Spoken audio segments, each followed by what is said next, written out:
What is up, everybody? This is Keith Mitchell, and welcome back to episode 161 of the Spectator Mode Podcast.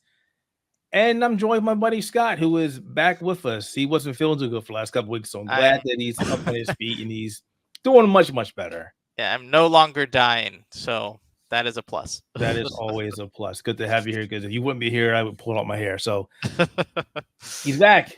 And as always, guys, you know, you're ready for another fun-filled, super califragilistic, I totally said that wrong, podcast, but, you know, whatever.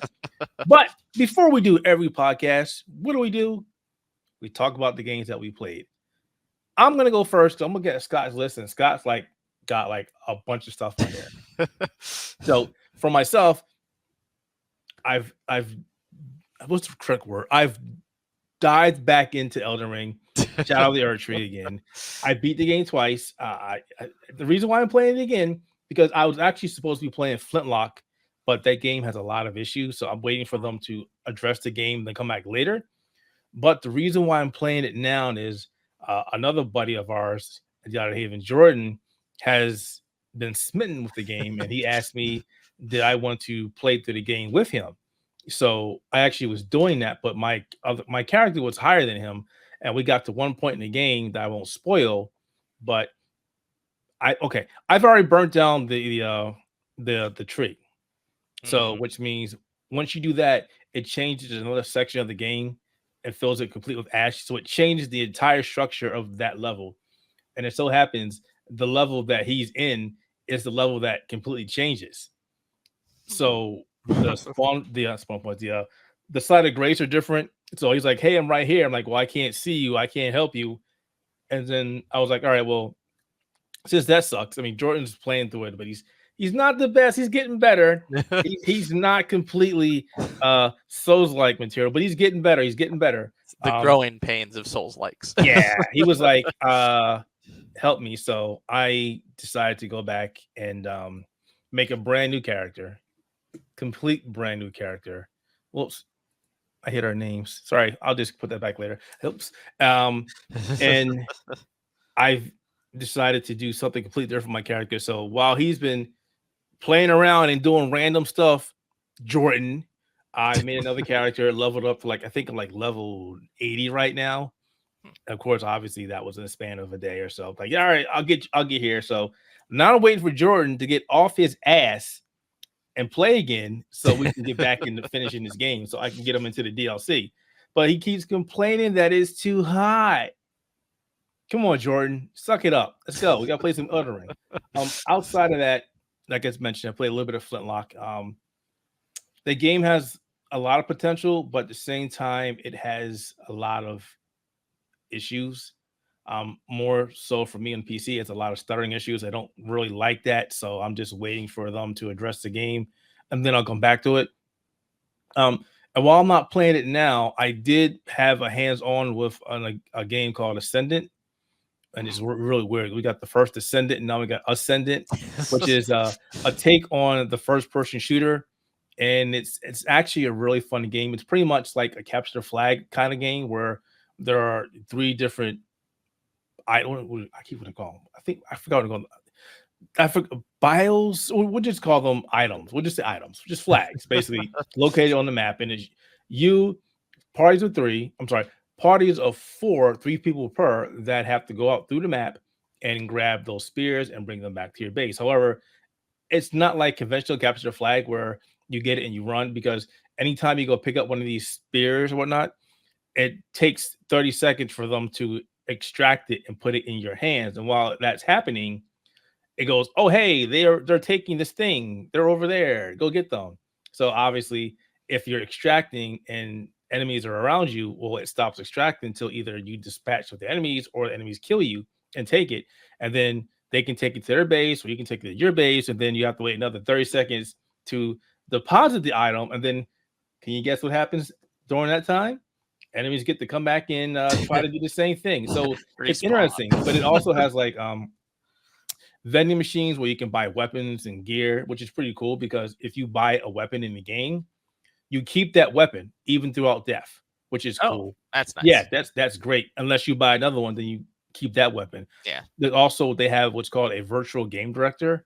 And what this does, I was going to say, God, what this thing does is it ensures that not every game is different. Like the maps will be procedurally generated. Sometimes it'll just be a standard map. Sometimes it'll be a map with different events happening. Sometimes there'll be a two-stage map where there's a top side and a bottom side. And we didn't get to see all the things that it did because it was just an hour hands-on. But there's a beta coming out.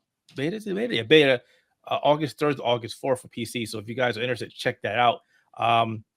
Yeah, there's so much things. There's so many things I liked about this game, and I don't really play a lot of first-person shooters anymore. But what I played in this really excited me, so I'm looking forward to this game when it comes out later on. I think it's end of this year. I may be wrong, but check out the beta. It's a lot of fun. All right, Scott.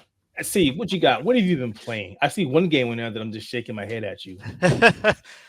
So I guess one game I forgot to put on there is actually I went back to Kingdom Hearts. Oh, he's putting on another one. Another one. That's a game that I play constantly is the Kingdom Hearts series. As I generally go through it at least once a year. Just this time I get run through it on Steam. That's still a fun game. But one game that I've been also putting a lot of hours into is The Legend of Heroes Trails Through Daybreak. I think it is still the best Trails game in the series. It does monumental leaps and bounds in the story writing. It does a lot with the new characters, and it does a lot with what's usually a slower paced Trails game, which is like the first game in the arc is usually the slower game to just like get you up to speed, and then it takes the second game to get people interested in it. This one kind of removes that in the sense that this not only does they give like the first two chapters as kind of like the let's get you up to speed, but then it also does the whole second game basically inside itself with actually having a already humongous reasoning for why we have all these characters in this place. So it just basically it starts an arc in a way that actually makes you want to actually not do more than just understand it, but you just want to get to see how the story plays out rather than just understand where you're at and what the like place and setting is. Because usually in the Trails series, the first game in an arc is just like to get you into equated with the world and the characters, right? Yeah, get acquainted with the characters, get yourself in the world, understand, and then leave off on a giant. Well, I guess for the first arc and the third arc of the series, the first game also would leave off on a really terrible cliffhanger that would basically force you to want to get into the second game. The Sky arc actually had a self-contained ending in the first game, so you didn't actually have to feel as bad. It just had some leftovers from some of the answers that you don't get in the first game that gives you the answers in the second game, kind of a deal. So these arcs, they can take a while to actually get started, and a lot of people do just kind of start Sky, or they'll start at 0, or they'll start at Cold Steel and just like kind of get to the first halfway mark of the game and just be done with it, because it's just like feels like it's not going anywhere to them because it's just building up the location you're at. But Trails Through Daybreak, I think, is one of the best ones to get invested in, because it only takes the first two chapters, and and as soon as the second half starts, it's just like now you're full blown. There are stakes, there are consequences, there's everything, and then you have to actually find ways to deal with the situation, which they do bring in a morality system, I think, is a really cool idea, but I don't think they really, I'd say, maximize that until this 5th chapter of the game. What Scott is trying to say in so many words, and he's not going to say this because he's humble, is if you're playing Final Fantasy instead of playing this, you're playing the wrong RPG. That's what he's saying. Am I lying? No. See? See? I was right.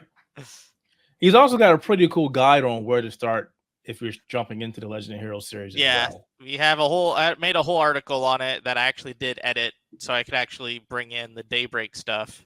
And for those of you who don't call this Kurono Kiseki. So it's got a lot of stuff in there. I think you need to update it now, Scott. Got to put this game on there now. I did update it, actually. Did you? So this does have the Trails Through Daybreak arc in it now. So you actually... there's even Trails of Daybreak 2 that's not out yet. But yep, we have it announced. It'll be coming out soon. Next year. It's early 2025. That's weird to me. Plenty of time for you guys to get on and start playing this. Myself, because I'll be honest, I'm burned out with the Final Fantasy series, and I have some of the Legend of Heroes games. I played Which one did I play actually? I think I saw an article of you. Daybreak? You used to play the Cold Steel games. Yeah, or one of them. Yeah, I played the first one. Yeah. I played the first one, and I didn't finish it. As I said, something Souls likes got involved. So yeah. Again, a lot of people only get the first half of Cold Steel and don't want to finish it because it doesn't necessarily give them a reason to stay on. It was until the end of the first game, which is when you actually get a reason to go like, what the crap just happened? It was kind of boring. I'm not gonna lie. I don't blame you. Cold Steel, I think, is a lot of people like it because like they like the battle system, and then they'll start liking the story once like it gets near the end of Cold Steel. It feels like it's something I should install on my ROG Ally and play that. That's where I play mine because they I don't know if go. Cold Steel 1 and 2 does it, but Cold Steel 3 and 4 you can play 120 frames per second on the ROG Ally, and it's fantastic. See, look at this guy. He's smitten talking about ROG Ally. We'll talk about that later on in the show as well. I'm put that on our topic. Even though we didn't put it on there, we're gonna put it on there now. Yeah, go for it. But yeah, so Trails Through Daybreak is absolutely a game you should get. It is definitely in my top like 3 of this year, if not like the top 1. It's basically in a fight against Grand Blue Fantasy at this point. So the next game that we're playing this week is one that I recently reviewed, is a game called Fate Seeker 2. So this one is interesting because Fate Seeker 2 is a game that was initially only released in China on Steam, and the first game was the same way, but they decided to actually port this to console and then actually make an English translation.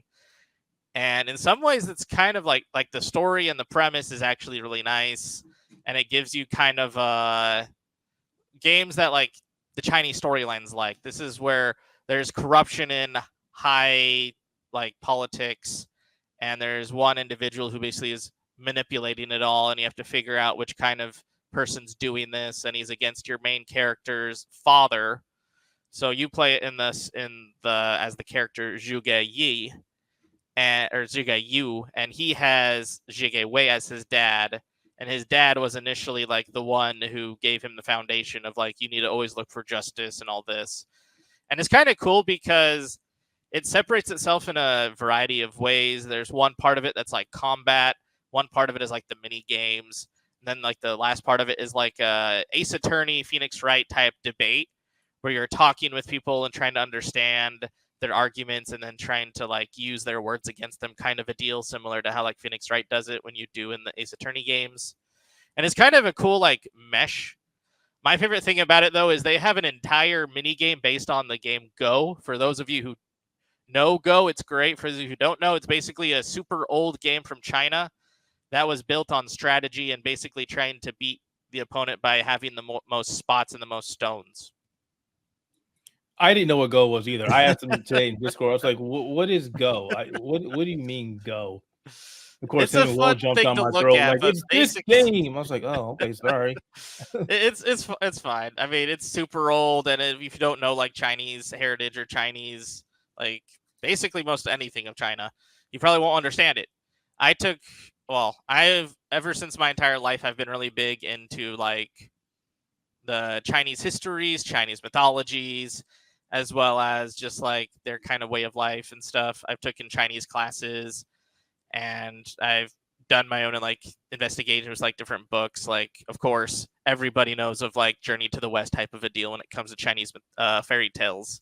So there's a lot of just like culture from China that probably not a lot of people know. And Go is one of the big game. Well, it was a big game. It still kind of is a big game, but it's not as big as like other like board games currently when it comes to like how it is in China. But they still revere it in a high esteem because of how old it is. It's like one of the oldest games ever made, because it was made like almost, it's like 2,600 years ago was when Go was made as a game in China. Like that's kind of ridiculous to think about. But yeah, it's an old, super old game, deals with strategy. But Fate Seeker 2 has an entire mini game based on it, and I love it because you have to do like 30 tutorials where it teaches you some of just like the moves and how like to block your opponent and like ways that you can kind of trick them. And you can just keep doing that until they actually let you play the mini game of Go. which honestly, I actually kind of like them having so many tutorials because Go is a very complicated and strategic game. So actually having people understand what they're doing instead of just giving them like a 19 by 19 board and just be like, now figure out how to play this game. Good job. Is it something that you could see a game being centered around that? Not as a mini game, but like, hey, we're gonna make a game out of Go. If Could that be someone a thing? really want, like they made back in the DS era, they used to make games like that with like Go. The manga actually, Hikaru no Go, had an adaptation on the DS that was also just about like playing Go with the story of Hikaru no Go in the background. So I think it is a game that you could make as a video game. The only problem is you probably wouldn't have as much interest, especially in the West. Nobody's going to be buying a game just because there's Go in it unless you're me. I mean, you never know. We could try and find out. But I'm getting you off topic. What else have you been playing? Yeah, so another game is more of a demo, but I played Grit and Valor. It's like a roguelite that's very basically a strategy base. It takes place near the end of World War II. Oh, I've seen this game. Yeah, I've seen It's really cool. You'd use like mechs and stuff. It's like Diesel Punk. Yeah, I've seen this. Yeah, Diesel Punk like mechs. And you have to use them basically to protect your camp as you keep moving throughout its areas. As like a roguelite, you go like through a little map that you can have like choices where to go, and you can have your choices that go to like do another battle, do this battle, or go get health, or go get a revival, go get a new unit. This looks like something I would play. It's really it's pretty fun. I would recommend it, especially if you are a big fan of roguelites or just like strategic command games like RTSs. Or mechs. Or mechs. You get to customize your mechs. You give them like fire damage and stuff like that. I'm getting a Mech Warrior 5 from this. Yeah, actually, I can see that. And I love my Mech Warriors. Like the maps themselves are a little shorter, but that's because there's so many of them as you get through. And basically it's going to be a test of endurance to see how long you can do these maps of protecting your big command unit and the base without having your units die. Because I noticed during one of my first run-throughs, as soon as one of your mechs die, it becomes a whole lot harder to control area, because now you only have 2 mechs instead of like 3, and it's just like it loses a lot of momentum.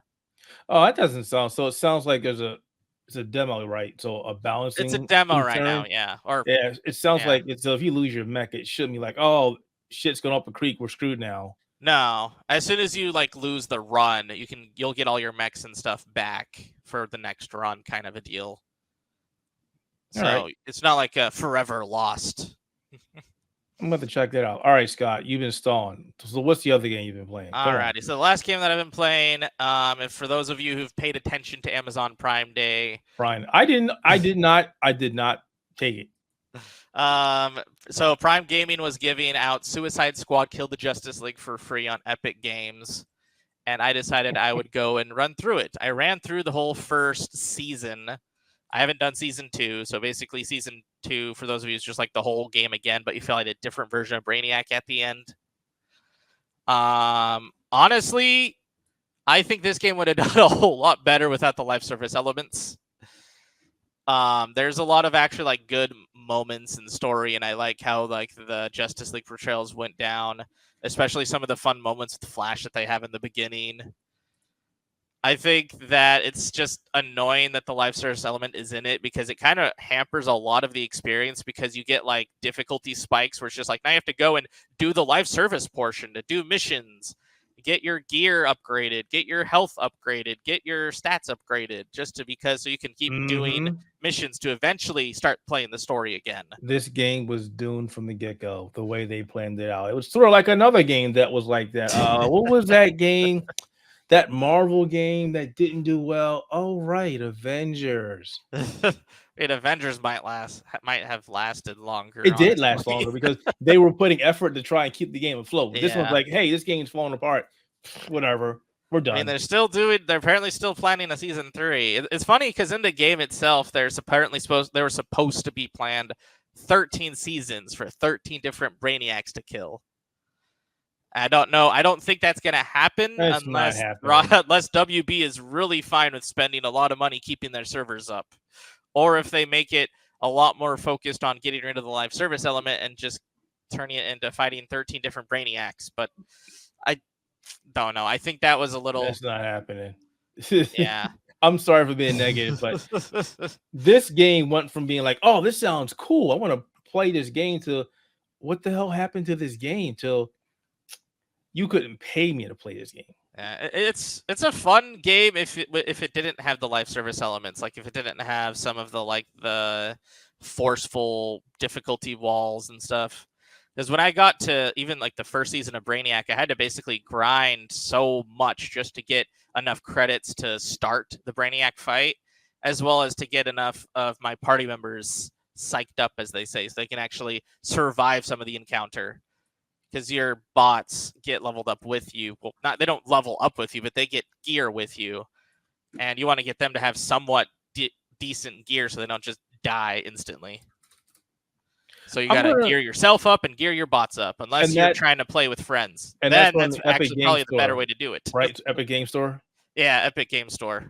I don't think because I'm looking at my Amazon right now, which is, by the way, guys, if you do have Amazon Prime and you're not claiming these games, I don't know what's going on with you, because there's a lot of great games. Free games is free games. But yeah, there was like, during the whole Fallout thing, they did a thing where they gave you like all the Fallout games for like GOG, so it was great.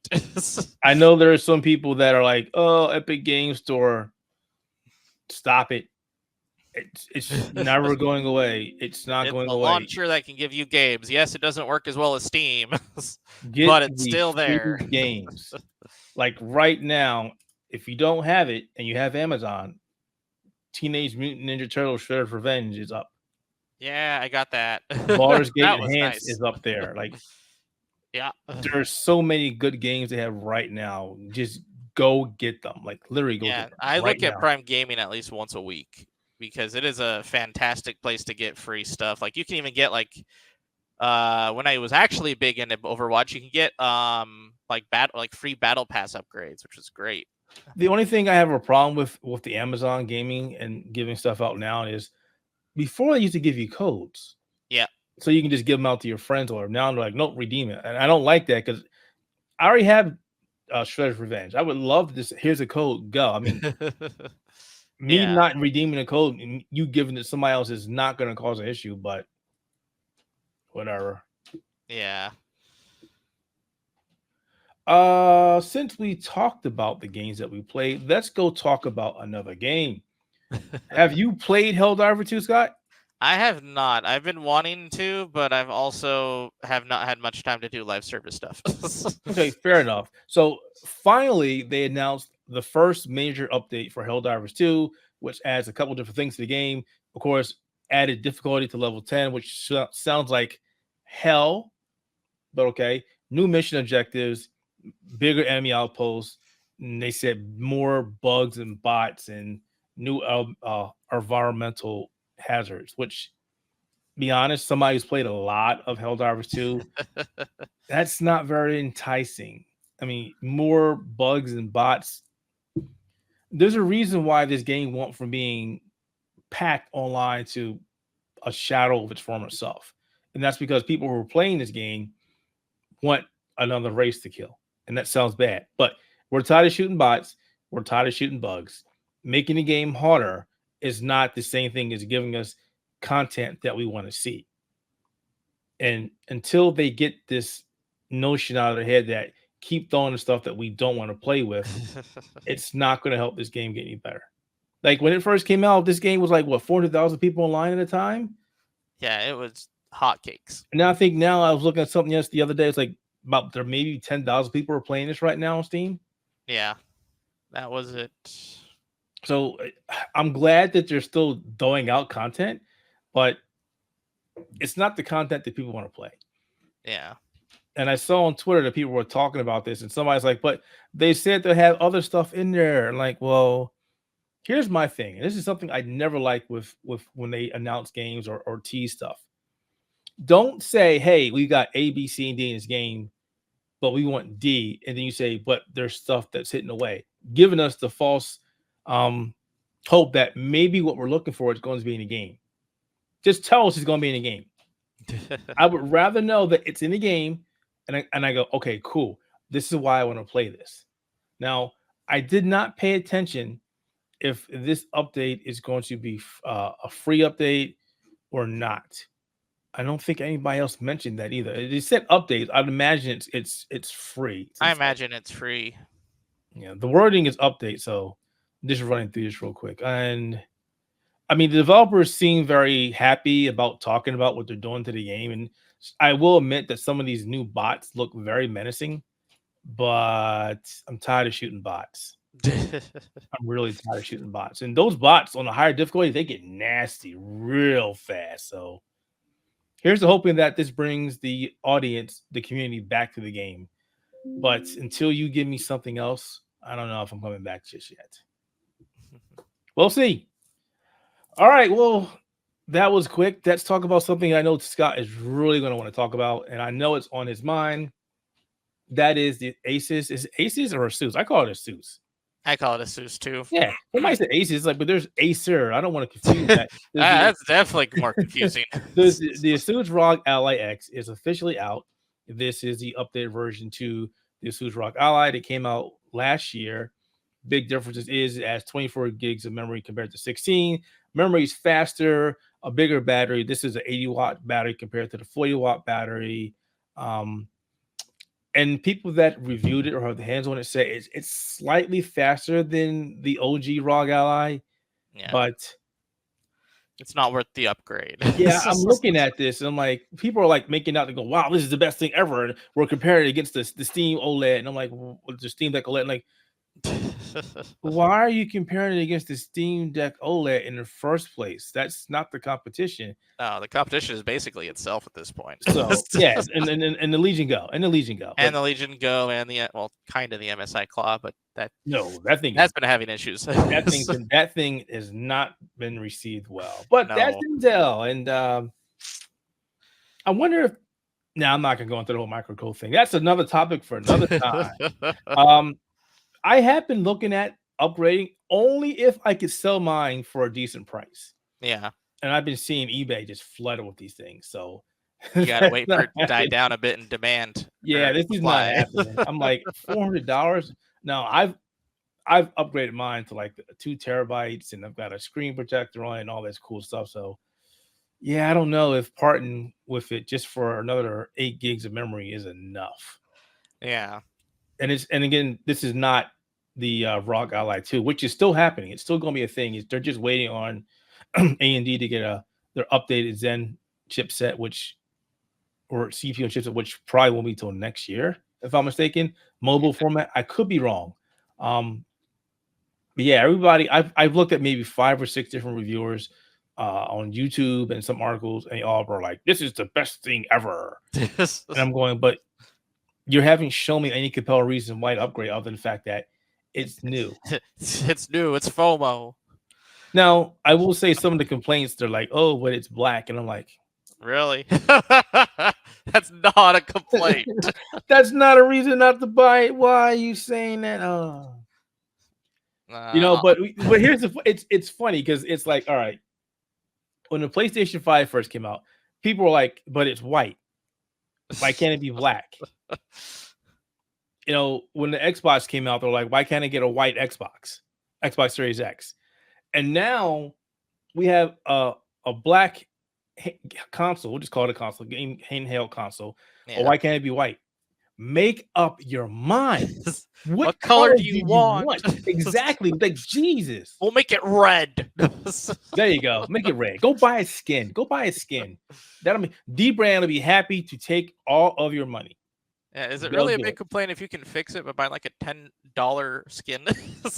But I will say I do like the updates to it.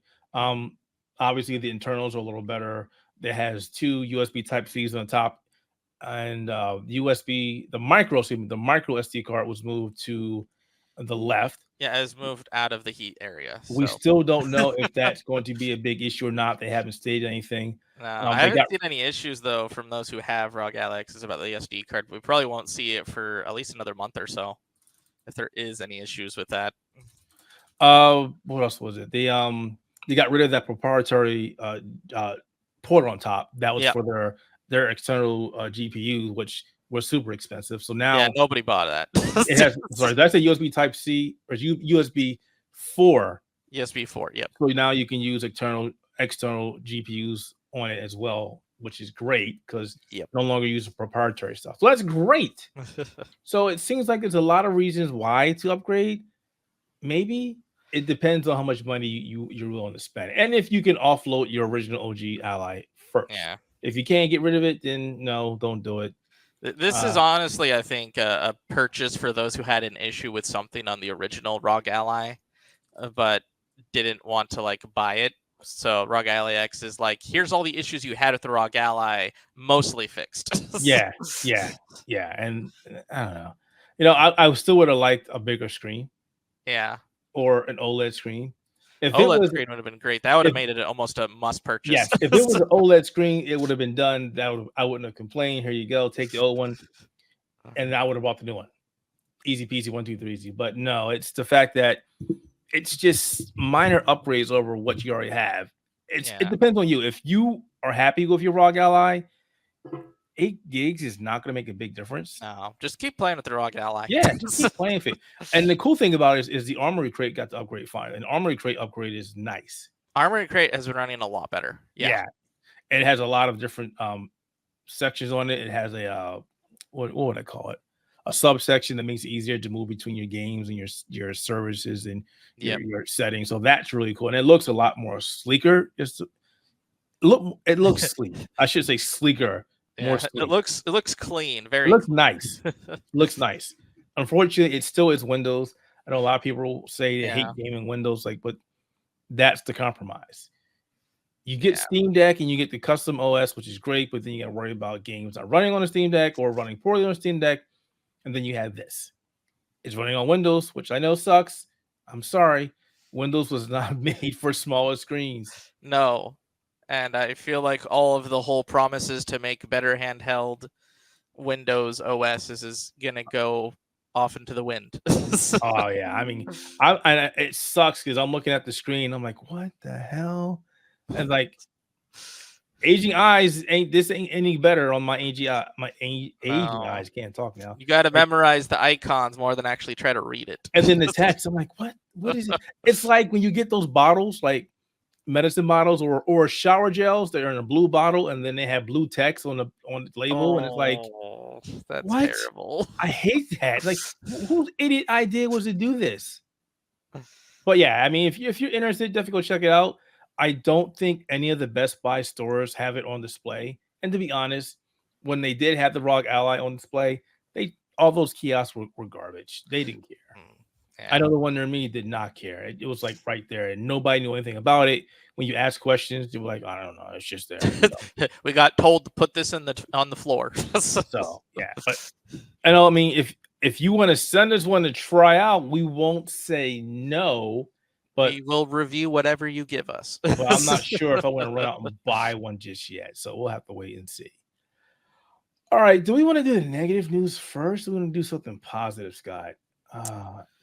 Everything here is negative at this There's point. a lot more negative than positive on here.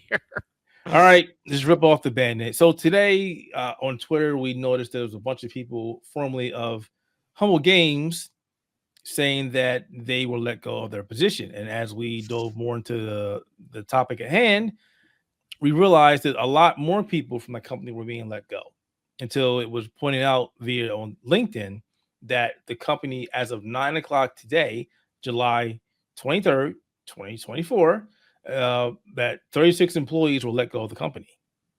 Let go from the company, I should say. And there was no information from Humble Games or Ziff Davis, who owns the company. Now, before I go any further, I do have to make the distinction here because a lot of people were getting information incorrect. Humble Games is owned by Ziff Davis. Ziff Davis is a conglomerate who owns IGN. Yep. IGN owns Humble Bundle. Yep. So they're sister companies, Humble Games and Humble Bundle, but they're not owned by the same person, which is weird because if something's owned by Ziff Davis, back up. If something's owned by IGN, doesn't Ziff Davis own it by default because they're the main company? It doesn't make any sense. So just that confirmation for you guys so you understand what's happening going forward. So I posted an article about this saying that Ziff Davis let go 36 people.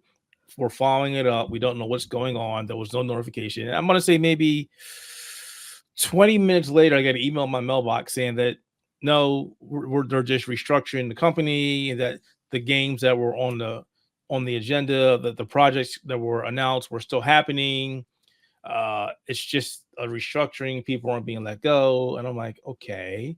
So obviously I update the article because we got more information from the company, which is always nice. But yeah, the thing is, you just let go of 36 people. You already got rid of some people from the same company back in November in 2023. So restructuring is getting rid of 36 people. Who the hell is left? Yeah, that's the question, because the Humble Games or division itself is generally used for publishing, right? And it's not a big it's like not a lot of people on it. No, there wasn't.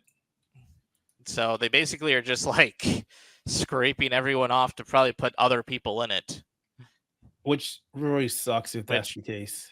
Comes in with the whole, but it's owned by IGN. It's like they're probably taking people from other sections that they're going to put in it. But yeah, this sucks because it doesn't seem like there's going to be someone who actually knows what's going on internally other than the head, basically. So this is what they said. In these challenging economic times for indie game publishing, Humble Games has made the difficult but necessary decision to restructure our operations. This decision was not made lightly. It involved much deliberation and careful thought. I thought deliberation was careful thought, with the goal of ensuring the stability and support of the developers and ongoing projects. Additionally, the restructuring of operations at Humble Games will have no impact on operations at Humble Bundle. We knew that. We are acutely aware of the profound impact the decision has on our team members at Humble Games, and we deeply. I'm just trying to go there. So I'm not reading this whole thing anymore. Basically, they're like, we're sorry, we're restructuring. We understand the frustration. Thank you for understanding. And that's it. This sounds like a message from the C-suiters. And for those who've read my content or heard me on this podcast or other podcasts, I have a bone to pick with C-suiters. These are basically the upper management that make these decisions and nothing ever happens to them. They don't care how they ruin other people's lives and whatnot.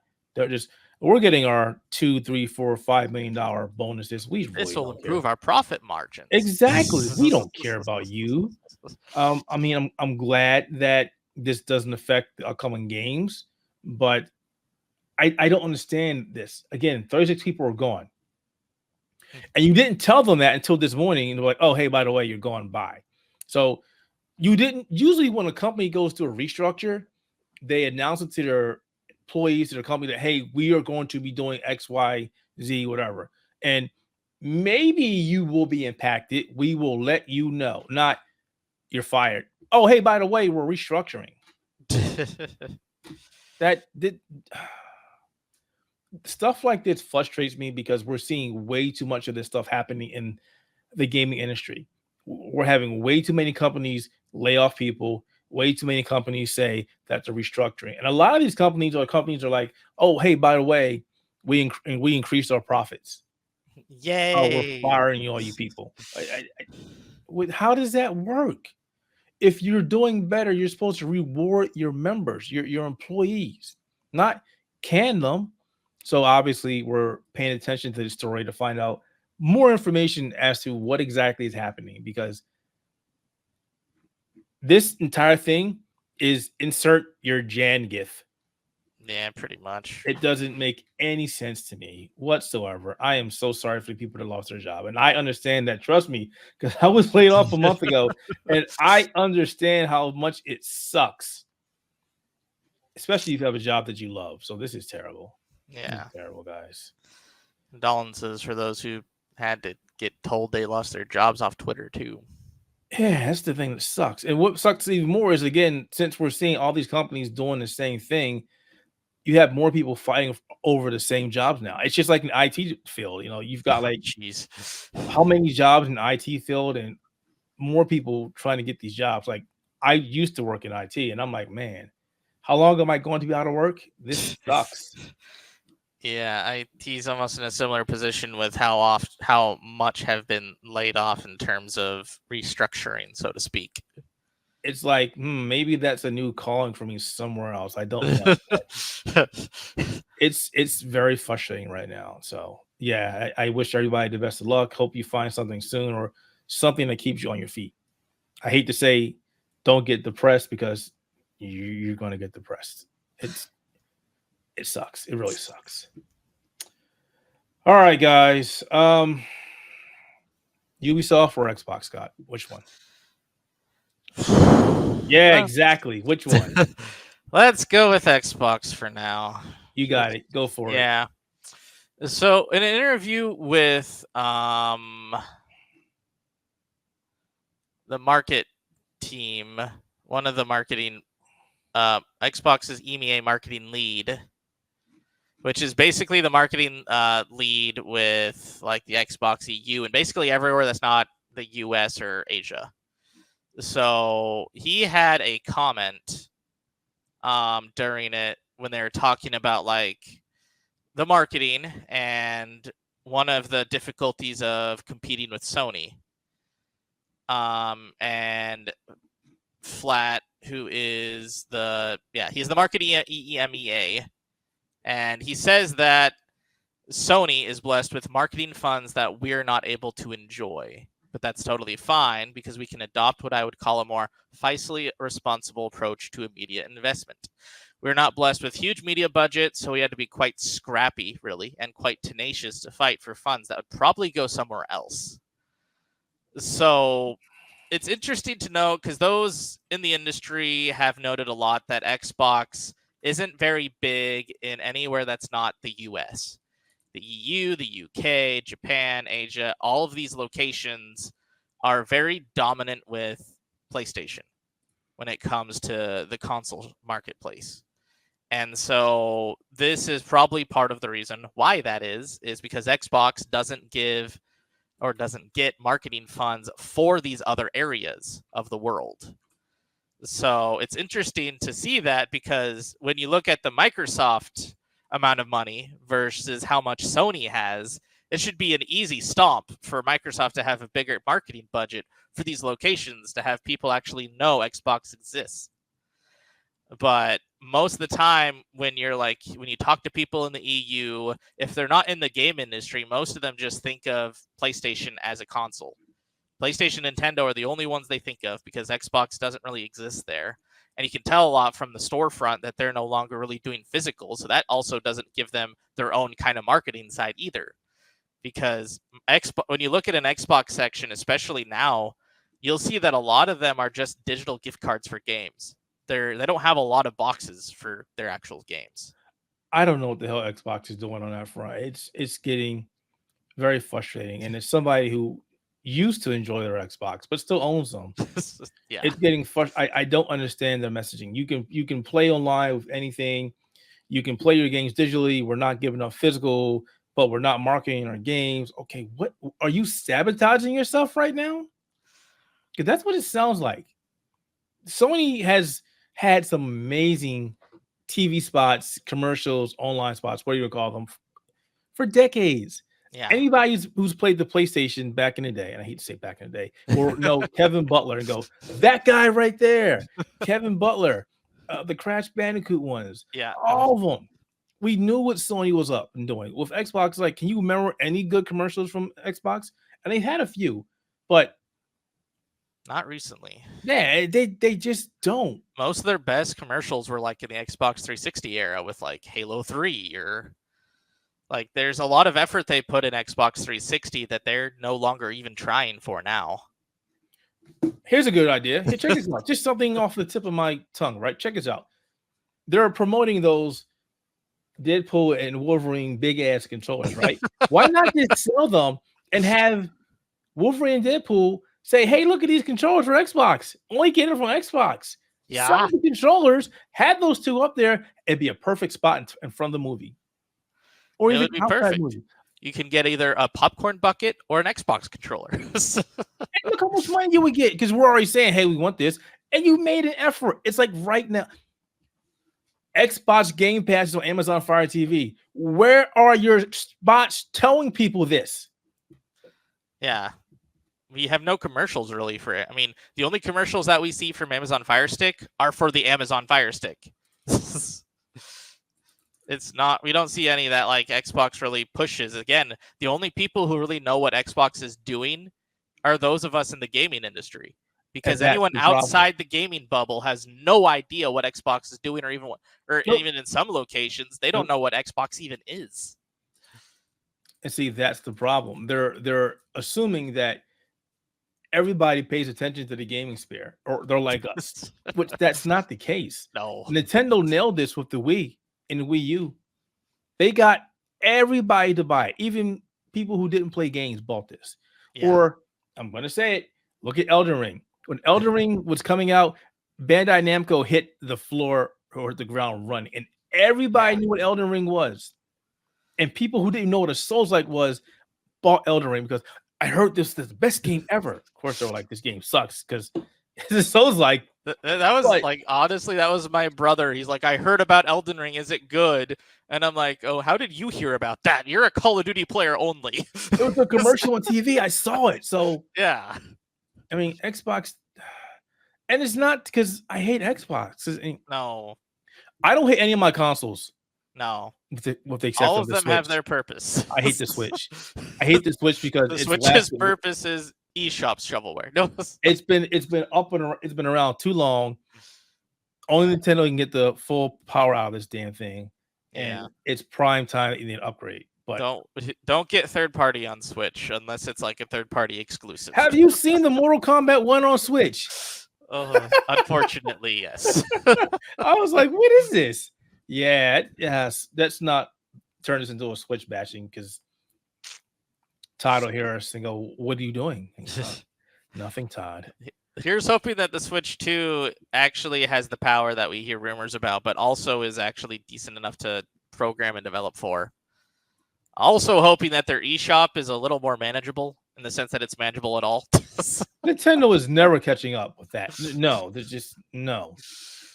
For a company that is so gaming centric, it feels like they don't have actual gamers who work there who would go, no, this is a bad idea. This is terrible. Yeah. No, we need to be able to play games or get to the games easier. And this, look at what Sony and Market, look at what Steam is doing. Do that. Yeah. Still that. Don't be like Epic Games. Still that.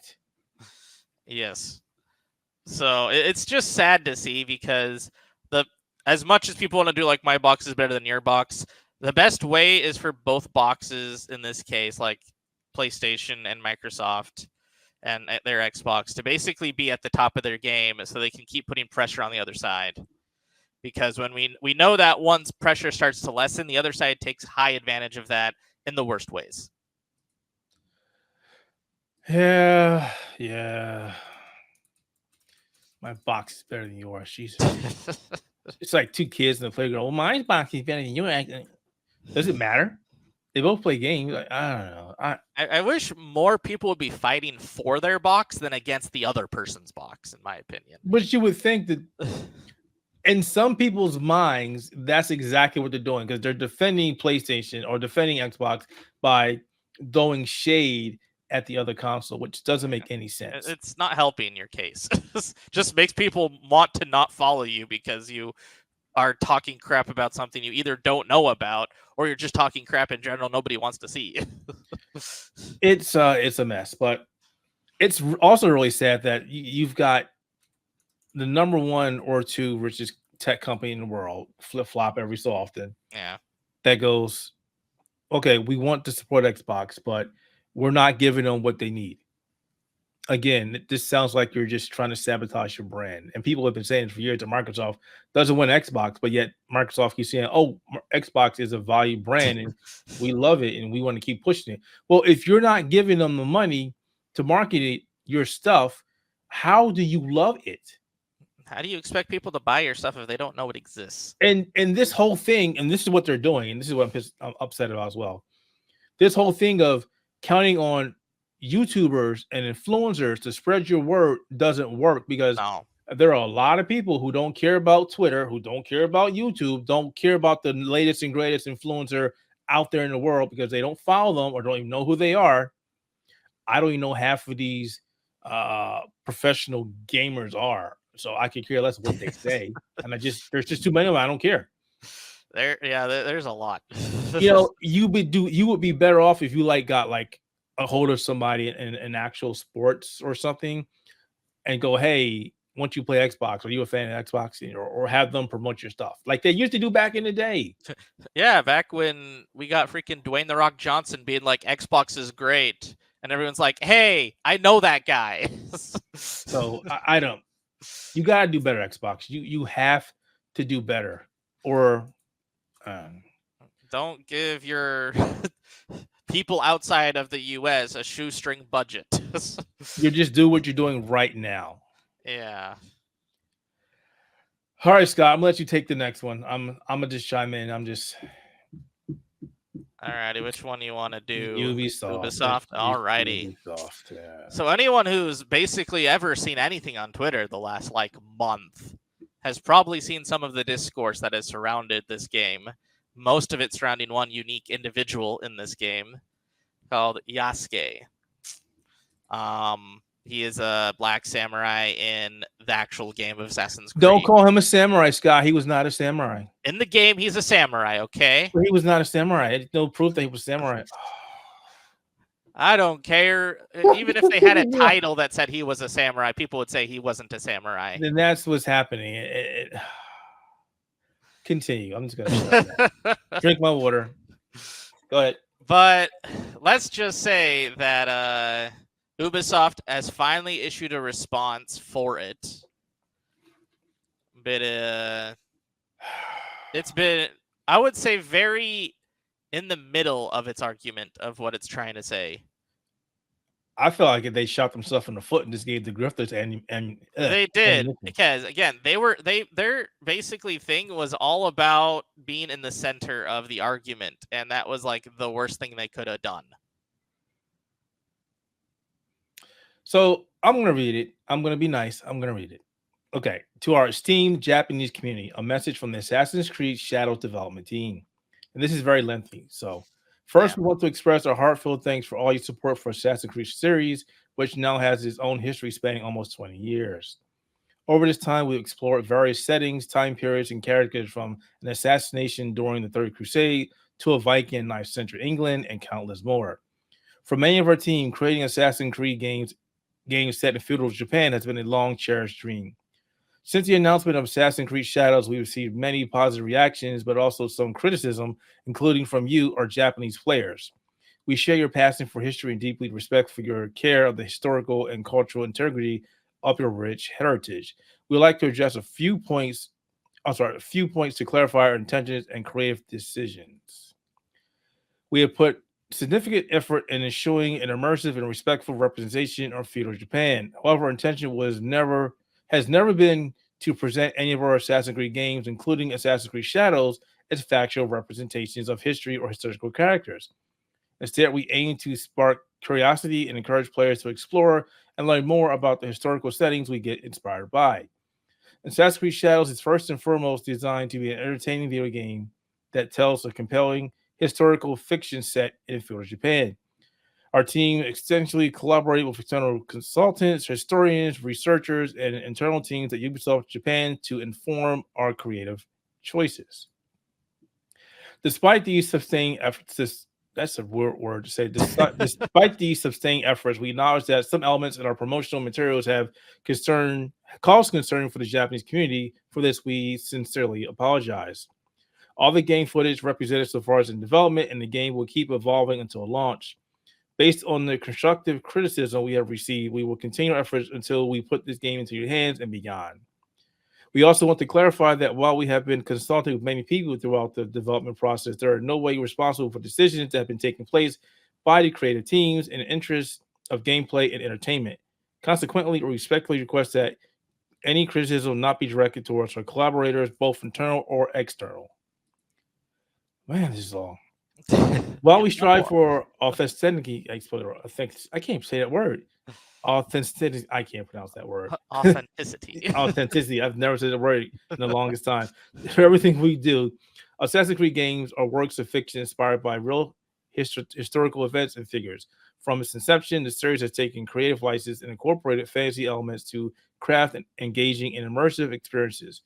The representation of Yusuke in our game is an illustration of this. His unique and mysterious life has made him an ideal candidate to tell Assassin's Creed's story while setting up for Japan as a backdrop. Oh, this is very long. While Yusuke is depicted as a samurai in Assassin's Creed Shadows, we acknowledge that this is a matter of debate and discussion. We have woven this carefully into our narrative, and with our other lead character, the Japanese shinobi Noe, who was equally important in the game, our dual protagonists provide players with different gameplay styles. We greatly value your feedback and encourage you to continue sharing your thoughts respectfully. While we are understanding that meeting everyone's representation is very difficult, we sincerely hope that when Assassin's Creed Shadows launches on November 15, players in Japan and around the world will appreciate the dedication, effort, and passion we have poured into the game. The Assassin's Creed Shadows development team. Lord, and I apologize, I have not said that word in a very long time. Wow. They did a full 4 pages. So let's run what's happening here. So he was introduced, Yusuke was introduced, and this is not a character that we haven't seen before. There's an anime about him. He's been inspiration for other samurai. He's been in a lot of games too, like he's been in games, Samurai Warriors, movie, books. So it's not like this character has not been portrayed as a samurai, which has not been a big issue. Yeah. But now that he's being portrayed in Assassin's Creed Shadows, there's a problem. And it's not with everybody. It's with a certain crowd of people who don't like the fact that there is a black character in the game, and they don't like the fact that this black character is a samurai and is giving a matter of importance. So they do what any grifter does. They complain, they yell, they make up fake stuff, they change wikis, everything they can do to try and get the point across. But the thing was, there were even some Japanese scholars and historians going, hey, while we don't have concrete evidence, there has been mention of this character existing, and this is what he did. But yet, go talk to Japanese historians and then come back to me. But when they come out and say, hey, this is what it is, I don't believe you. So now Ubisoft has come out and says, hey, look, stop attacking our people. We're working on a game. We acknowledge that he may or may not exist. Yeah. So they're moving backwards. They're kind of giving in to all the threats and the comments and the criticisms about this. And that's frustrating. You're supposed to be like, look, this is what it is. Deal with it. We're sorry if you don't like it. Yeah. This is a gaming series that you use a machine to go back in time to relive the life of a person. This is 100% fiction. But yet there's a problem with that. It's so weird. I mean, Assassin's Creed has gotten a few people really excited for certain regions because of how well their historical settings usually are played out. But that, for some reason, has put it in people's heads that it has to be 100% historical all the time, when we know for anyone who's ever played any of the games, that is never the case. There's so many things that they change from history because they want to make it more of an engaging entertainment reason to actually play the game. This is just frustrating. Unfortunately, yes, this is a gaming podcast. Yes, we have to talk about things that matter in real life. And this right here, this is very frustrating. And let's just call a spade a spade. There are people upset because he's black. And unfortunately, that is getting to be a very tired trope that's happening in the gaming sphere. If he's not black, or they are black, and it's forced diversity, or it's DEI, and it's like, come on, guys, just say what you're going to say and be honest about it versus trying to hide by something or acting like something doesn't, like you're not racist. I'm gonna just throw it out there. I'll be honest. But I have a black friend. What the hell does that mean? That doesn't mean squat. That means if you're racist to your black friend, you're still racist. And we're seeing this more and more and more happening in this gaming space. We recently just read a story a couple losing my voice again. Wow, a couple hours ago about this team that won the Splatoon 3 contest. Oh yes. And they were being racist as hell during that tournament, and they won. But it came to find out that they were being extremely racist, and Nintendo was like, "No, we don't stand for this." Yeah, we don't deal with racists here. And they stripped them everything. Nope, you didn't win. Got rid of their banner. They got rid of their prize. They got rid of them even in like the name. So it was just like they're like, yeah, no, you don't exist anymore. So this stuff has to stop. I can understand if you don't like what's happening or if you don't agree with it, but that's fine. But the best way to express that is to be constructive. Yeah. Explain why you have a beef with this. Not going, I don't like it because it's this or it's forced or it's this. What is forced diversity? It's when you include black people in your games. How is it forced? You make a game, you put a person in your game. You put a white person into your game. Okay, that's forced diversity, don't you know? You put a black guy into your game. You put a Hispanic guy into your game. It's not forced. They are part of the game. It is part of the development process. They were in there from the get-go. That was our vision. These characters were made to be in this game. It's forced. How is it forced? I mean, the stuff that some of you people say out there, and I don't care if I offend you, because if I didn't offend you, you would be 100% understand what I'm saying. But if I'm offending you, that means you have a problem with it. And that's a problem. if what I say offends you because you don't like that, then you can stop listening to the podcast. We won't miss you. It's that simple. And I'm not saying it because I'm black. I stand up for every person of color. This is bullshit. You gotta stop. It's stupid. This is stupid. And Ubisoft, you should have more respect for your IP and the people that you're working with. You can have some people who work for you right now and going, wait, that you basically just went backwards. Yeah. First you were like, no, this is what it is. Live with it. Now it's like, well, we understand you might have some concerns and blah, blah, blah, blah, blah. There are issues that you're talking about. We understand them. We're not saying it won't be changed, but but nobody's complaining about the Shinobi. Nobody's complaining about Noe. Noe is like the best Shinobi. She's on the front. She's literally in front of the guy, and they don't pay attention to her.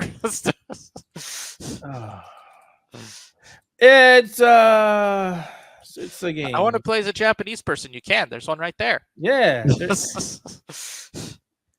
Maybe they should call her a Kenochi instead of a Shinobi. Give them the correct word. Kunoichi.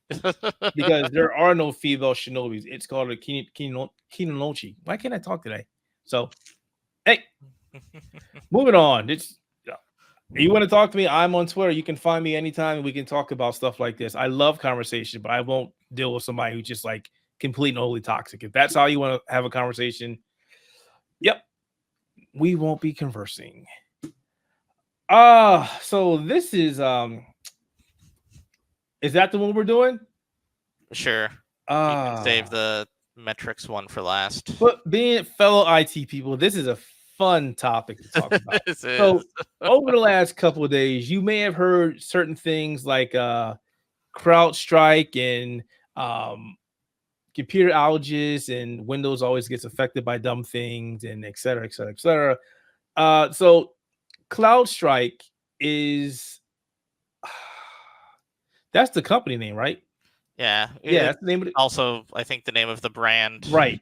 So that's the name of the company, and their brand, their antivirus system. Yep. Which is oddly enough been something that people have been using to replace Kaspersky, which is funny enough. You can't get any more in North America. No. Biden is taking it down. so this is a software that has been used in various places as an antivirus system, and during the week of Evo, last week, was it last Friday? Friday? Yeah, it was last Friday. This thing updated overnight and promptly took down thousands, if not millions, of Windows machines, servers, and PCs. And of course, everybody who got wind of the story in the morning kept saying that it was a Microsoft issue. And I kept yelling to the echo chamber, it was not a Microsoft issue. It was an issue of Crowdstrike. So what had happened was they had updated their software and they didn't test it and they rolled it out. Now, if anybody knows anything about coding and certification, that you have to meet a certain level of quality and that it has to get sent to Microsoft, and Microsoft needs to go through it and say, okay, this is good for it to be certified so then it can be pushed out everywhere. But when you're doing something like antivirus protection or virus protection, you have certain, what's the word I'm looking for here? A certain level of there's a certain level of, okay, we trust you, and viruses need to be updated on the fly. You can't always wait for the certification process. No, a lot of antivirus software updates almost like immediately as soon as a vulnerability is found. So we trust you to do your due diligence, do the testing, and push it out. Well, it seems like in this case, that was not the case. It seems like they didn't test it in a test lab or anything, because as soon as it got pushed out, Windows machines went bye-bye. It got affected at the kernel level, and when machines restarted, they instantly went to blue screen of death, and that's when all hell broke loose. Small mom and pop stores, big chain stores, airports, everybody got affected who was running the software. Yep. And what made it worse is, to fix it, you had to be in front of the machine. Unless you're on the server and you had access to an iDRAC, which I'm probably talking too technical, remote hands to access that machine, because you couldn't remote desktop in because you couldn't get to the actual operating system. Nope.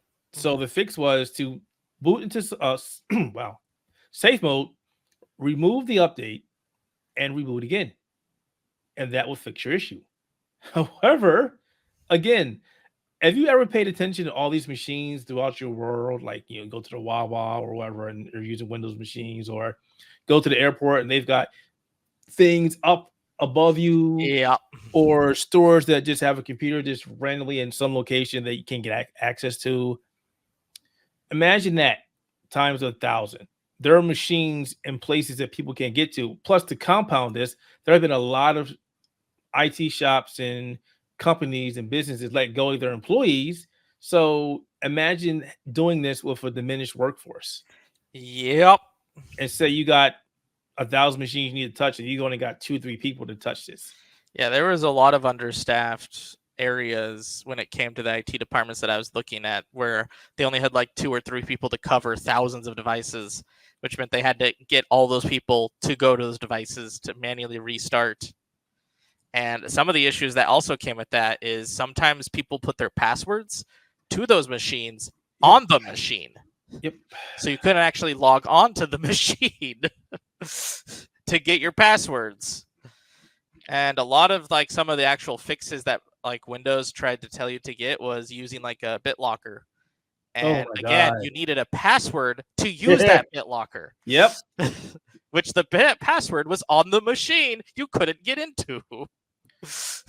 Yeah. So as you can imagine, if you worked in IT and you had to deal with this, you were not having a good time. So the question is, have we recovered? And the answer is not completely. There are still places that are still out of order or are still having issues. Yeah. And I think the last time I read something, it was like companies were considering some kind of action against the company, which I would too, because people have lost millions of dollars. That lost a lot of money, and it also shows just how kind of fumbled that CrowdStrike is dealing with when it comes to their like actual quality control. Like that's in IT, one of the biggest things that you need to make sure that you do is have a development environment that's tested, that you can have a control in. So when you push up new updates, when you push up settings, or when you do literally anything that might change production devices, you're able to see what the effects are. If you don't do that and you just push straight up on production, people in the IT distribution, we call those intern level mistakes. Intern level mistakes should not happen at that high of a level. I call that, if I did that at my job, my ass was fired. sometimes those interns are no longer interns by the time the intern level mistake happens. So yeah, it's all frustrating. And yeah, I wonder how long it's going to take for everybody to recover. Because again, this happened during the Evo, and there were a lot of people like saying that they couldn't get on their flight because their flight was canceled. Now, if you watch the news, you would see the people at airport were screwed. Yeah, there was a ton of problems at the airport. They couldn't print out tickets. They couldn't do refunds. They couldn't do anything. Can you imagine traveling and getting hit by this? And you're like, I'm sorry, you're at the airport and there's nothing you can do. Gotta wait until the system reboots. When's that gonna happen? No idea. You have to wait to go home, or if you're going somewhere, you've already paid for the flight, you pay for your hotel, whatever, and your money's tied up because you're held ransom by your airplane or your air flight. Yeah, it's diabolical. Yeah, it's not pretty. So keep watching the news, keep listening to the news about what's going to happen to this company, because it's not going to be pretty. It's going to be bad. I would even say that this company may not even exist after this. I saw their stock going down. Yeah, this is going to be terrible for Crowdstrike. This is going to be an example of what not to do. Yeah. Don't do this. So, sorry, Crowdstrike. I'm sorry, Crowdstrike. You took people down. It's Y2K. It's Y2K, baby. It's Y2K. Well, he thought Y2K would be more like. Isn't it funny? And all the preparation, everything for Y2K, it didn't really happen the way people thought it was going to happen. It was like, oh, okay, just a couple of machines had issues, but it wasn't like, oh my God, the internet's going to drop, IT world's going to fall apart. It was like, oh, all right. Yeah. So yeah, there's that. I don't know what to say anymore. Sorry. It's funny because it should never happened. It really shouldn't have. This should have been something they caught before it hit production. So nothing they can say is going to change the fact. So anyway, the importance of metrics for live service player games. Alrighty. So I just wanted to do a little bit of a discussion on this just because I've seen a lot of people basically just using the player counts on like literally every game ever to talk about if something is successful or not. Which is dumb. Which, yeah. There's the weird thing too is a lot of these like player counts there's always going to be based on usually Steam numbers because Steam is the most transparent with people who actually are playing these games. Most of the time, the only way you can really understand a successful, I guess, live service game also depends on, is it free to play? Is it something you have to pay for?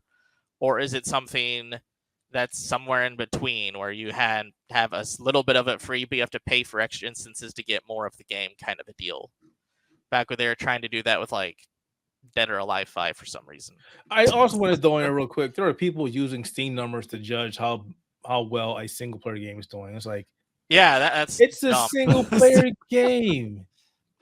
When people are done playing single player games, they likely don't play the game again. No. So you can't use those. Oh. And also a thing to note too is Steam won't track your player count if you're on offline mode. So if you're on single player games and you're on offline mode, it doesn't matter. There could be a lot more people playing it offline, especially for those who have like, well, you don't really need to do that anymore with mods, but you used to have to do that.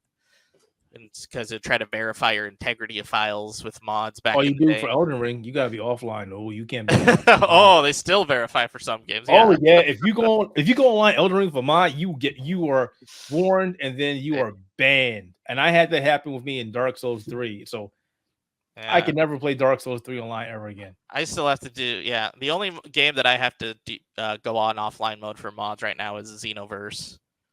So I only use Xenoverse 2 mods to put extra characters on the board because I always appreciate some of the fun mod characters they have, like Super Saiyan 4 Gohan and all that.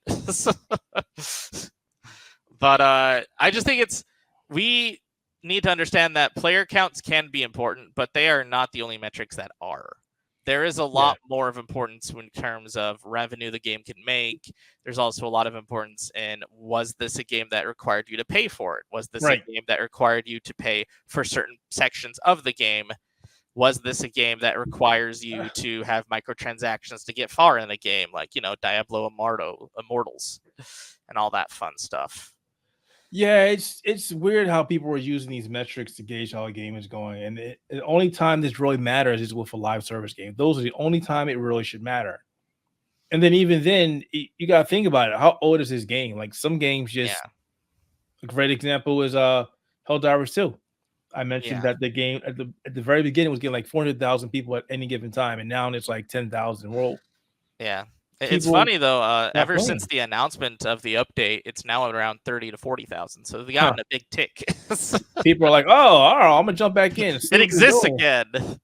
But I think that's also interesting to note too. With live service games, there's a lot of what I'd call lull periods, where you have like a few weeks of downtime before the big update hits. Or in the case of like MMOs, usually have like a month or two of lull period for the big updates hit. Isn't it funny how MMOs are still live service games and they don't count? They don't Yeah. count.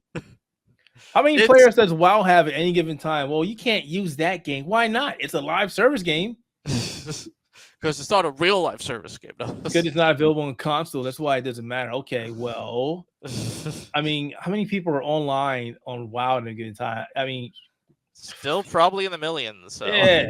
There's still a very dedicated fan base to WoW. I used to be in that period back like 10 years ago, but oh, me too. Yeah, it was no, I can no longer keep up with MMOs anymore of like any type. It was an addiction that needed to get broken, and I'm glad that it happened. Because thank you for being a bad game. What was it? The one after Mr. Pandaria. Which was that the dragon one or whatever? no, there was another one. What came out? Now I need to see. I don't remember. It was the game that came after that, and I was like, "Oh, I'm done. I'm tired of playing this game." I quit after the Lich King. Oh, you could even before me then. Yeah. Because I played through Cataclysm, I was like, okay. And then Pandaria came out, and I was like, okay. Yeah, and it was Warlords of Draenor. I was like, nope, I'm done. Okay, Draenor. Okay, yeah. I was like, I'm out. And that was 2014. No, I stopped with Lich King because that's when they started letting people just get into instantly level 80 and letting you do whatever, and you have a lot of newbies who didn't know what they're doing. And I just kind of got annoyed of it. Man, I'm just looking at how many expansion this game got, and they got another one coming out soon. But yeah, so MMOs don't count because they be in the millions. I get it. Yeah. Live service games are very hit and miss, guys, especially now because people are very what's what I'm looking for? Critical of what they play now. They're very critical, and it doesn't help that live service games have gotten into such a weird, like, competitive nature that they'll do like a big like 2 weeks of content and just basically spend a lot of time getting into those 2 weeks of content, kind of a deal.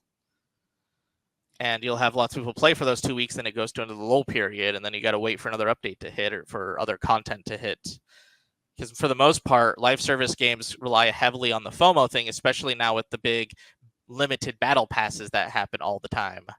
Yeah, those are another thing. Sometimes people will just play these games to get whatever they can in the battle pass, and then they may never come back, or they come back every so often, like you mentioned, LOL. So it's that was me with Overwatch 2 when it first hit. I was basically get everything from the battle pass and then just dip.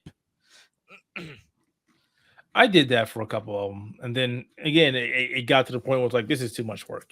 So yeah, I just got bored of Overwatch 2 after literally season 2. I got bored of Overwatch after they tried to start making Overwatch esports. I was like, all right, this sucks. And then Overwatch, when they would try to balance it over esports, and I was like, nope, it was. This is not fun anymore. This was not meant to be an esports game. This is not fun anymore. And I remember still having fun watching esports, but I never liked the metas of actually playing it. When it came to like when you had to use like the esports meta back when like tanks and everything were a big deal. I mean, aren't they still a big deal? I don't know. I don't play the game. They're a different type of a big deal now. Now they're a big deal because they just have more health than DPS. I mean, that's the definition of a tank guy still. Yeah. But they don't mitigate aggro nearly as much as they used to. The Overwatch 1 had barriers that was both good and bad, because the good was you could actually mitigate damage for people. The bad was now you're shooting at a barrier instead of a person most of the time. Oh, well. And it was a lot easier if you didn't know how to aim to shoot a barrier than it was to hit a person. Overwatch. Anyway. So, But yeah, there's a lot more Continue. interesting metrics than just player count. There's a lot more that goes into a revenue. There's a lot more that goes into the game itself. And yes, as bad as microtransactions are, that's also a part of what makes live actions nowadays successful, is because people will buy so much on it. Honestly, that might be what went Marvel Avengers to get so high up, is because people would keep buying the skins. Isn't it such a thing that, when games like this come out and they have microtransactions and cool costumes, and you're buying the costumes because you like the costumes and you don't really care too much about the game, but hey, that Captain America outfit looks badass. I want that. I feel bad, but yes, I did buy at least 2 skins in Marvel's Avengers. Both of them were the MCU stuff, because I really like the way they did the MCU Captain America outfit. This is what is keeping Fortnite alive. It's like, we'll just throw everything. Fortnite is basically just all microtransactions, and everybody will buy the skins that we put in the game, and like they're even putting in that stupid ass Tesla Cybertruck now. Oh yeah, that was dumb. Come on, just stop doing all this crazy stuff. I don't know. So I just wish that people would be a little more nuanced in their takes than just looking at the live service player count only. Because if that's all the thing you're going to be looking at, then most of the games that are going to be successful in your regards are going to be, first off, MMOs, and second off, mobile games. Exactly. And if you're looking at MMOs, then there's nothing to complain about. They're always going to do great. They've always been live service games ever since the inception. Yeah, exactly. That is the whole definition of a live service game. So just stop it. And they are doing well, because if they're not doing well, they're no longer up. They're not up anymore. So yeah. Poor Asda story. And then they wouldn't be making all these different expansions from the comeback to get people to play more. So yeah. So live service games, player counts. What do you think about them? Let us know in the comments. Scott, so there's this movie coming out this week. Ooh. Are you gonna go watch it? I hope so. The Deadpool and Wolverine movie? Planning on trying to watch it this Saturday. is your Marvel inner child just geeking out of this because nobody thought this would ever happen? Good to see Hugh Jackman in a Wolverine outfit. That's all that matters. In a yellow and blue. The yellow and blue Wolverine outfit. Like, we've never seen him wear this in any of the live action movies. Ever. Nope. And now he's finally wearing it. It's like, wow, I never thought that would happen. Holy crap. And people that have seen the movie said it's great. Yeah. So I can imagine so. No, I'm a little frustrated. It's like, I couldn't get invited to go see the movie. I want to go see it now. Because I'm telling you, if it's really that good, I'm going to go watch the movie. Then I'm going to, all right, I'm going to buy another ticket and go right back in. Go back in. And I'm also get more people. There's just so much that I've read about this movie that I can't wait. But then I didn't watch the final trailer because everybody's like, this is very spoilish. Yeah, I didn't, just because of that too. I didn't want to get too spoiled on it. I was like, no, I don't need to know who this is or that. I have more than enough Marvel comics knowledge in my head. I don't need it. Yeah, I'm good. Just leave me alone. And it better be as good as everybody says it is. If it's not, then we'll just go cry in a corner. You lied. You all freaking lied. Man, I do apologize, guys. My voice is in and out tonight. Wow. Oof. I was feeling better. Not sure what's going on. But speaking of the movie, there's also a really cool popcorn bucket. Yes. There's 2 of them. The one is not anywhere near as cool as the one that we're talking about, which is kind of, like not safe for work kind of popcorn. It's like made that on purpose, and I really, really want to get one of those. I think people said you could start buying them tomorrow. I'm pretty sure they're probably on eBay right now, and if they are, I'm just gonna hope that it's still in the theater I go to, because my theater usually gets a good chunk of popcorn buckets. I was able to get the Batman as well as the Teenage Mutant Ninja Turtle one pretty easily, and I went about a week after release.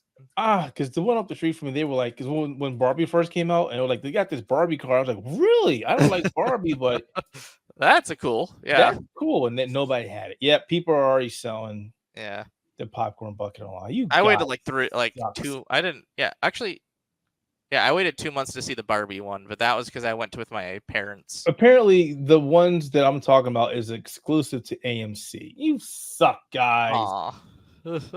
There's no AMC theaters around me. Oh, that sucks. What if I could just buy it? Go to their website and just buy it. Let me just see. They got a merchandise tab. Let me just see. Because I like cool things to put in my Yes. office. Speaking of which, there's an article talking about that coming out this week. Something about boxes and how we can't get rid of them. Yeah, Oh, I feel man, that. I don't see it. Oh, nope. Well, I guess I know what I'm doing tomorrow since I don't have a job. So I'm gonna call around. Go look for all the AMCs. Hey guys, do you have this? How much is it? All right, I'll be right there. Jeez, why is it gotta be exclusive to AMC? These people are selling these things online like $70. They're doing console exclusives, but for theaters. $175. Yikes! No, Kiss my butt. I ain't. Oh, jeez. Wait, you can sell popcorn buckets for that much? No. You can sell anything on eBay. Jeez. People will buy it. People will buy these. They've got the cars and everything, the taxi cabs, everything else on here is on sale. Jeez. That is ridiculous. Oh, man. And the funny thing is, after the movie is over, or give it a couple months, these are dropped down in price, or people will just hang on to them. I don't know. The other one looks pretty cool, too. Nice. It's just a standard Wolverine mask. I don't know. I just want those controllers, but that's not happening. They only do those for giveaways because I have no idea why. Only one for giveaway. What? Only one? Let's not do that, guys. That's so annoying. It sucks, but as many you never see it again ever. Never, unless somebody puts it on eBay and it gets passed around. It's not gonna happen. No. But yeah, guys, definitely go see Deadpool Wolverine if you're a fan of Marvel Comics. Let us know what you think about the movie when you go see it. I am going to go see it on Thursday because the early showing. They always have early showing. Yeah, they're early midnight releases that are at 6 p.m. Yeah, that's the thing that's weird, right? It's like, why is it out so early? Like, I can go see this movie as of 3:00 on Thursday. Okay, their midnight release at 3 p.m. Like, why is that a thing? Like, they keep pushing back the midnight release like hours and hours and hours. And it's just wow, just to get extra money, and I guess it works because nobody complains. People still go to their midnight releases. Hey man, I'm getting old. I gotta go to bed and stuff. I don't do that anymore. I'm too old. Like I remember going to GameStop when they had their 9:00 midnight releases. Oh man, but those were fun. Those were great. Those are the things that are few and far between, or probably be dead in a couple of years. Yeah, it's sad. It sucks. But that said, folks, hope you enjoyed this episode of the Spectator Mode Podcast. I do apologize for my voice going in and out. Human bodies, what can I say? As always, thanks for joining me, Scott. You've been a pleasure. And guys and gals, you can always check us out over at YouTube. Also check us out on Spotify, Buzzsprout, YouTube Podcasts, Apple Podcasts, Amazon Podcasts, and wherever else gaming podcasts are. If you do check us out on Apple Podcasts, please do us a favor and leave a review on the podcast. Whether you like it or you don't like it, let us know so we can make the show a lot better for your listening pleasure. All right? And be sure to check out outofhaven.net. If I forgot that, Carl will get mad and kill me. As always, thank you for watching, and we will see you next time. Take it easy, folks. See ya.